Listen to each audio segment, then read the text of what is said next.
रात के 2:05 पर शबनम अली की चिल्लाने की आवाज़ आई। शबनम की चिल्लाने की आवाज़ से सारे पड़ोसी जाग जाते हैं और भागते हुए शबनम अली के घर पहुंचते हैं, पर घर का दरवाज़ा अंदर से बंद होने की वजह से अंदर नहीं जा पाते। खिड़की से देखने पर पता चलता है कि शबनम नीचे बेहोश पड़ी दिखी और बेड पर उनके माँ बाप की लाश पड़ी दिखी। पड़ोसी ये सब देखकर शॉक में थे। उन्होंने तुरंत पुलिस को इन्फॉर्म किया और शबनम के घर बुला लिया। पुलिस के आने पर पता चलता है कि किसी ने शबनम के घर वालों का गला काटकर हत्या कर दी है, जिसमें ना सिर्फ उसके माता पिता बल्कि शबनम के 2 भाई, भाभी और 14 वर्षीय चचेरा भाई भी था। पुलिस को लग रहा था कि मरने वालों में केवल 6 लोग हैं, पर कुछ समय बाद शबनम का छोटा भतीजा, जिसके बारे में उन्हें बाद में पता चला, उसकी गला घोंटकर हत्या कर दी गई थी, जिसकी उम्र सिर्फ 10 महीने थी। ये एक सच्ची घटना पर आधारित कहानी है जो कि उत्तर प्रदेश के भावलखेड़ी गांव में हुई थी। इस केस को सुनकर आप कांप जाएंगे। मतलब किसी का पागलपन कैसे इस हद तक जा सकता है, आप सोच भी नहीं सकते। इस केस पर फैसला सुनाते हुए सुप्रीम कोर्ट के जज ने कहा था, ऐसे मामलों में दया दिखाने का मतलब होगा न्याय के साथ अन्याय करना। शबनम अली का ये केस भावलखेड़ी हत्याकांड के नाम से भी मशहूर है। उत्तर प्रदेश के भावलखेड़ी गांव में शबनम अली और उनका परिवार रह रहा था। 15 अप्रैल 2008 को रात के 2:05 पर शबनम अली की चिल्लाने की आवाज़ आई। चिल्लाने की आवाज़ से सारे पड़ोसी जाग जाते हैं और शबनम के घर पहुंच जाते हैं। सबसे पहले शबनम अली के घर लतीफ़ उल्लाह खान पहुंचे। लतीफ़ खान ने दरवाज़ा खोलने की कोशिश की तो पता चला कि दरवाज़ा अंदर से बंद है। खिड़की से देखने पर पता चला कि शबनम अपने पिता के पास बेहोश पड़ी दिखी। तुरंत उसने पुलिस को इन्फॉर्म किया और शबनम के घर बुलाया। पुलिस देर ना करके 20 मिनट के अंदर अंदर पहुंच जाती है।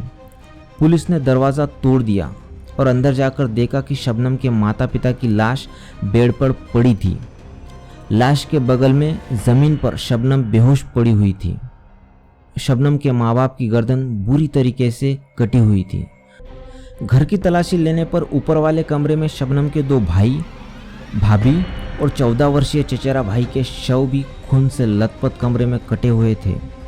शबनम का छोटा भतीजा, जिसकी उम्र महज 10 महीने थी, उसकी गला घोंटकर हत्या कर दी गई थी। देखते ही देखते शबनम के घर पड़ोसियों की भीड़ बढ़ जाती है। थोड़ी ही देर में शबनम को होश में लाया जाता है। होश में आते ही शबनम बिना कुछ बोले रोने लगती है।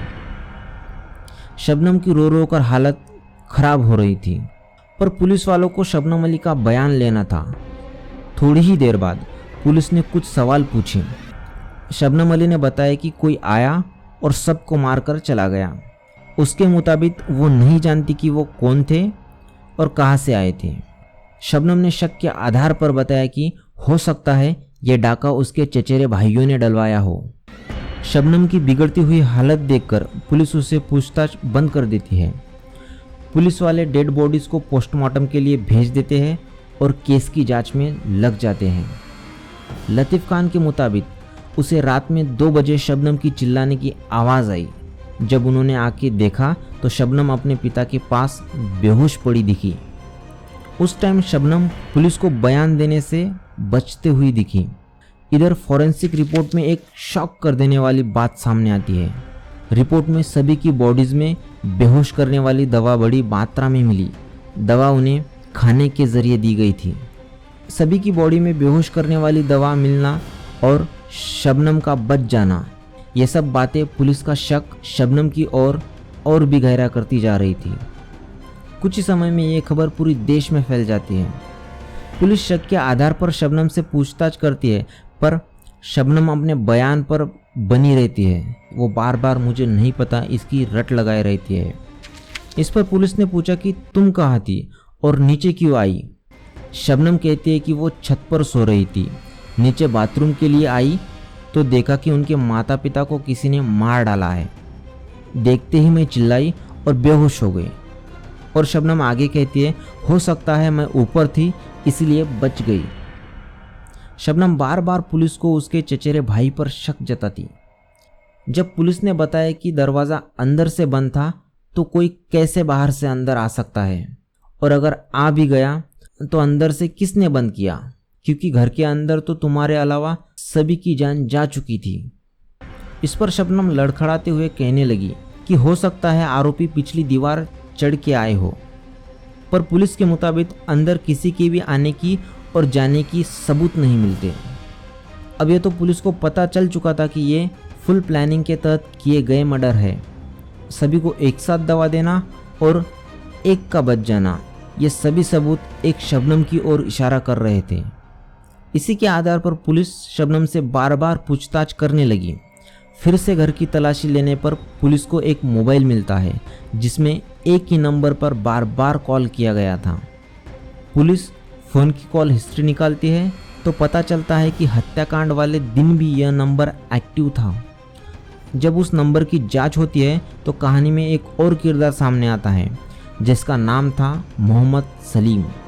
पड़ोसी से पूछताछ करने पर पता चलता है कि सलीम और शबनम एक दूसरे से प्यार करते थे और शादी भी करना चाहते थे।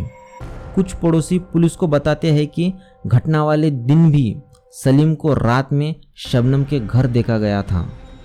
इसी के आधार पर सलीम को पूछताछ के लिए पुलिस स्टेशन लाया जाता है।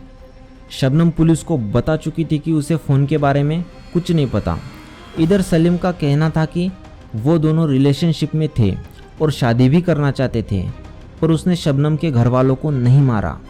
पर सलीम से एक बहुत बड़ी गलती हो जाती है। सलीम ये बात कबूल कर लेता है कि शबनम को फ़ोन उसी ने दिया था ताकि वो बातें कर सके और मिल सके। कॉल रिकॉर्डिंग के मुताबिक घटना वाले दिन भी दोनों की बातें लगातार होती रहती थी। जब शबनम को यह बात पता चली कि फ़ोन वाली बात सलीम ने पुलिस को बता दिया है तो वो सलीम पर भड़क उठी और कहने लगी तो तुमने पुलिस को क्यों फ़ोन और कॉल वाली बात बताई। इस पर दोनों की लंबी बहस होती है। घटना वाले दिन दोनों एक साथ थे, ये बात भी पुलिस को पता चल चुकी थी। अब दोनों को पता चल चुका था कि वो नहीं बचेंगे। अब दोनों ही बचने का रास्ता तलाशने लगे। जेल जाने से बचने के लिए शबनम सलीम से कहती है कि ये इल्ज़ाम तुम अपने सर पर ले लो ताकि मैं बच सकूं। पर सलीम बदल चुका था। वो कहता है कि नहीं, तुम अपने सर ये इल्ज़ाम ले लो ताकि वो बच सके। दोनों को एक बार फिर से पूछताछ के लिए बुलाया जाता है। शुरुआत में दोनों खुद को बेकसूर और मासूम बताते हैं, पर सख्ती से पूछताछ करने पर सलीम कहता है कि शबनम ने उनके परिवार वालों को मार डाला, और शबनम कहती है कि सलीम ने मेरे परिवार वालों को मार डाला। जब उन्हें पता चलता है कि दोनों का बयान एक दूसरे के खिलाफ है तो वो सच कबूल करने पर मजबूर हो जाते हैं और बताते हैं कि आखिर उन्होंने ऐसा क्यों किया। हत्या के समय शबनम 22 वर्ष की थी। वह सैफी समुदाय की एक शिक्षिका थी। उसने मास्टर ऑफ आर्ट इंग्लिश और ज्योग्राफी में किया था। सलीम उस समय 24 वर्ष का एक बेरोजगार पठान युवक था। शबनम और सलीम एक ही गांव में रहते थे और वो दोनों एक दूसरे से प्यार करते थे, लेकिन उनके परिवार वालों को ये रिश्ता मंजूर नहीं था और वे इस रिश्ते के खिलाफ थे। शबनम सलीम के बच्चे की मां बनने वाली थी। जल्द ही उसका पेट दिखने ना लगे, इसकी परेशानी उसे सताने लगी, इसलिए उन्हें जल्द ही कुछ करना था। शादी के लिए शबनम के घरवाले नहीं मान रहे थे, इसीलिए दोनों ने साथ रहने के लिए प्लानिंग बनाई। सलीम बेहोशी की दवा लेने फार्मासिस्ट गया, पर वहाँ उसे डॉक्टर के रेफरेंस के बिना दवाई देने से मना कर देते हैं। फिर सलीम ने एक फल विक्रेता की मदद से बेहोशी की दवा खरीदी और उसे शबनम को दे दी। 14 अप्रैल 2008 को शबनम के परिवार वालों ने खाना खाया और सोने जाने लगे। तभी शबनम कहती कि वो सबके लिए चाय बनाएगी, और चाय बनाते टाइम शबनम बेहोश करने वाली दवा मिला देती है। सबने बिना हिचकिचाए चाय पी और बेहोश हो गए, और तब शबनम ने सलीम को बुलाया। उनकी प्लानिंग के मुताबिक सलीम कुल्हाड़ी लेकर आया। बेहोश पड़े घरवालों के शबनम सर पकड़ती और सलीम कुल्हाड़ी से गर्दन काट देता। एक एक करके उन्होंने 6 परिवार वालों को मौत की नींद सुला दी, जिसमें 2 भाई, उसकी माँ, भाभी और 14 वर्षीय चचेरा भाई था। सबको मारने के बाद उनकी नज़र 10 महीने के बच्चे पर पड़ी, जो कि शबनम का छोटा भतीजा था। उसे शबनम गला घोट कर मार देती है। उसे गला घोटकर इसलिए मार देती है क्योंकि उसने बेहोशी की दवा नहीं पी थी। प्लानिंग के मुताबिक सलीम वहाँ से भाग जाता है और शबनम रात में 2 बजे चिल्लाकर बेहोश होने का नाटक करती है, पर शबनम का झूठ पकड़ा जाता है। पुलिस द्वारा उन्हें गिरफ्तार करने के बाद सलीम से कुल्हाड़ी बरामद की, जो कि उसने गांव के एक तालाब में फेंक दी थी, और शबनम से परिवार को बेहोश करने के लिए इस्तेमाल की गई गोलियों के खाली पैकेट बरामद किए गए। जब शबनम से पूछा गया कि उसने ऐसा क्यों किया, तो उसका जवाब था, सबको क्या करा, हम बस यही प्लानिंग थी हमारा, हम दोनों शादी कर लेंगे और यहीं रहेंगे। जांच में ये भी सामने आता है कि शबनम 8 सप्ताह से प्रेग्नेंट थी। हालांकि यह स्पष्ट नहीं है कि हत्या के समय शबनम को पता था कि वह 8 सप्ताह से प्रेग्नेंट है या फिर नहीं। शबनम ने शुरू में दावा किया था कि उसके घर में कुछ गुंडे घुसे और सबको मार कर चले गए, लेकिन पुलिस ने इस सिद्धांत को खारिज कर दिया क्योंकि उनके ऊंची छत पर चढ़ने की संभावना नहीं के बराबर थी।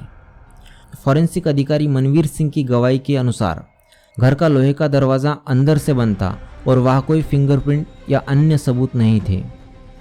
सुप्रीम कोर्ट ने 2015 के फैसले में उल्लेख किया कि शबनम और सलीम ने कथित तौर पर एक साथ रहने के लिए हत्या की थी, फिर भी वे मुकदमे में एक दूसरे के खिलाफ हो गए। शबनम ने आरोप लगाया था कि सलीम ने अकेले ही सबको मार डाला, और सलीम ने कहा था कि शबनम शराब पी रही थी और उसने ही अपने परिवार को मारने के बाद उसे फ़ोन किया और सबूत मिटाने के लिए बुलाया था। सत्र न्यायालय ने जुलाई 2010 में दोनों को 7 लोगों की हत्या का दोषी पाया और उन्हें धारा 302 के तहत फांसी की सज़ा सुनाई।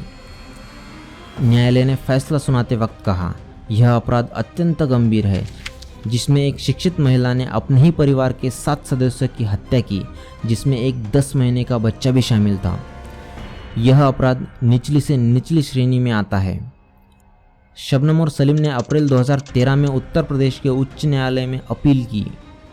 इसके बाद मई 2015 में भारत के सर्वोच्च न्यायालय में अपील की, लेकिन हर बार की तरह उनकी बेगुनाही के दावों को खारिज कर दिया गया। सर्वोच्च न्यायालय ने इस केस पर कहा था कि ऐसे मामलों में दया दिखाना न्याय के साथ अन्याय होगा।